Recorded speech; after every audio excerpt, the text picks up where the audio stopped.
наҷотдиҳандагон дар шаҳру навоҳии Сурия ва Туркия аз суби барвақт одамонро аз зери харобаҳое берун меоранд, ки дар натиҷаи яке аз зилзилаҳои пуршиддати камсобиқаи 100 соли ахир дар минтақа ба амал омадааст.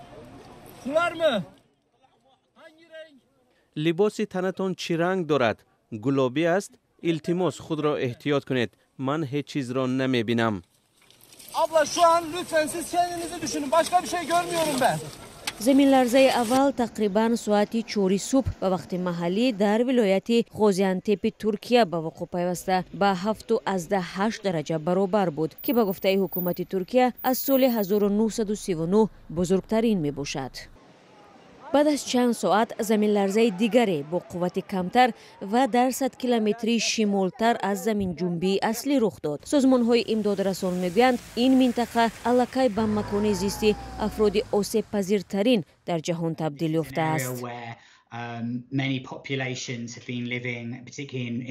ин минтақаест ки дар он бештариҳо ба хусус дар шимоли Сурия 12 сол боз бо паёмадҳои даргириҳо ба сар мебаранд. зиндагӣ дар шароити хеле осебпазир дар биноҳое ки барои истифода мувофиқ нестанд. дар он ҷо инфрасохтор аллакай заиф аст. маҳз ба ҳамин сабаб мо мебинем ки шумораи зиёди одамон аз зери харобаҳо берун бароварда мешаванд. марк кае мегӯяд, эҳтимолан дар ҷануби Туркия ва шимоли Сурия шумори паноҳандагон ва оворагардон аз ҳама бештар дар ҷаҳон бошад.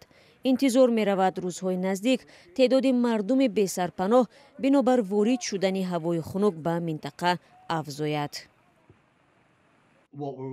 он чизе ки моро нигарон мекунад ин аст ки ҳоло шумораи зиёди одамони маҷрӯҳ гашта ба муассисаҳои тиббӣ эҳтиёҷ пайдо мекунанд, дар ҳоле ки худи муассисаҳо дар пайи низоъ ва акнун боз дар натиҷаи заминҷунбӣ вайрон шуданд.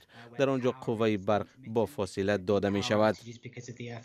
ба қавли марк кае, таконҳои замин ва таъсири он муддати номуайян идома мекунад ва ин дар ҳолест ки ирсоли кӯмакҳои изтирории давомдор ба ин минтақа пешбинӣ нашудааст. дар натиҷаи такон хӯрдани замин аксари ҳалокшудагон дар Туркия сабт шуданд, аммо садҳо нафари дигар дар Сурия низ қурбон гардиданд. заминларза ҳатто дар Ироқ, Лубнон, Кипр ва Миср ҳам эҳсос карда шуд.